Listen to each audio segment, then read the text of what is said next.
Our last reader for the evening asked if I was going to use her real name in my introduction, and I said, yes, of course. And she said, oh, that's a shame. And when I asked why, she said, I prefer to remain Shannonymous. I had to tell her that was a little bit ostentatious. So please welcome Shannon Austin.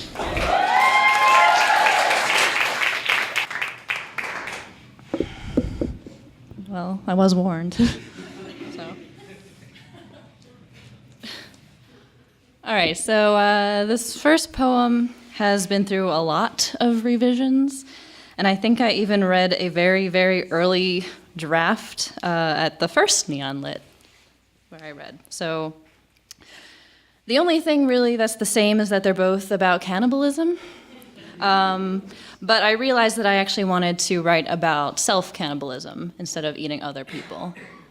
So, autosarcophagy. 1. Mouth. You suspect after the third time a man tells you it's okay to smile, what he's really asking is to see your teeth line up, so imperfectly permanent, your mouth a white fence you can't take down, your mouth in need of paint, your mouth.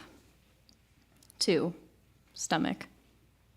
You realize how many doorways make up a person, how many times you can only open once. There are bodies down here beginning to look like moths. 3. Lungs. You sing when there's no one in the house, your lips the lips of another. You fill yourself with something invisible and learn to lessen when it leaves. 4. Brain. Some cannibals believe they gain the traits of those they eat. You want to believe that you would finish yourself. 5. Heart.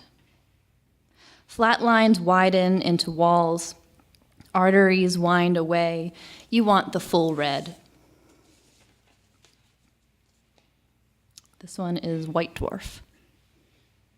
Satellites fall from orbit survived by screws, hatch covers, and the contents of human stomachs. Space is made of us.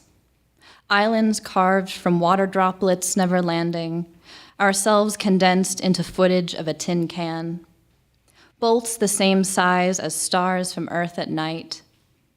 The obituary of a planet begins with what it leaves behind.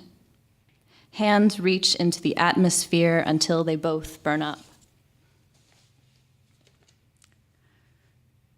So I've also been a little preoccupied with superheroes. So I've written a couple of superhero-inspired poems, either superheroes or inspired by a particular superpower. So the next few are going to be inspired by those. Secret identity. An origin. Dipped into a toxic pond, stepped out a mirage. Water learning to evaporate. Invisible becomes a shape you wear with your name. A moon it follows. You move, remembering what you are made of. Clay, the ashes of a planet, an understanding of fear. Your alter ego is what happens when they ask your name and you settle on your past. Your name is what happens when it settles in you. In another timeline, you dove and formed a sea. Teleportation. 1 to enter, 1 to wait. We will invent maps for molecules, carpool our second selves, pave a highway between your pulse and hers, limits to curb the speed of our dictation. You are rewritten in the space between California and Cape May. You know yourself better then. The present is newer and older. You have never spoken with this mouth. You exit, you exist. Temporal anomalies. She plants thyme in her window garden. Marigolds in the ground measure the length of a season. She takes up pottery to learn how to hold her fingers steady, how to shape and narrow, how to zero in on seconds and turn vain into a verb. Her fingers and leaves do both and define themselves by moving. She adds by the whites of her nails. She is days when she whispers, minutes on a single sentence, seconds in sleep. A month is wood and lemon peels, a year the rise and fall of yellow. Her shelves are lined with bowls and urns. Her shelves are lined with 2 years. On the last day, she moves her palm over the width of an hour, keeping it from pluralizing. And the last one I'm going to read is right now the title poem of my thesis that I'm working on. Yeah.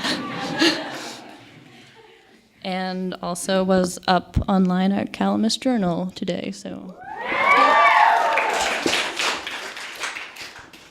Before and after her body. 1. Blue lines at the base of a mouth, spidering 5 ways. Scheherazade recites a love poem to her sister. Her father in the next room pretends not to notice the way her voice softens on the sound between I and you. Regret of the past tense, he and her, or them, or us. Rungs redden, kettle burns, compounded leaves lie waiting. 2. Exhalation, the hourglass on a widow's stomach.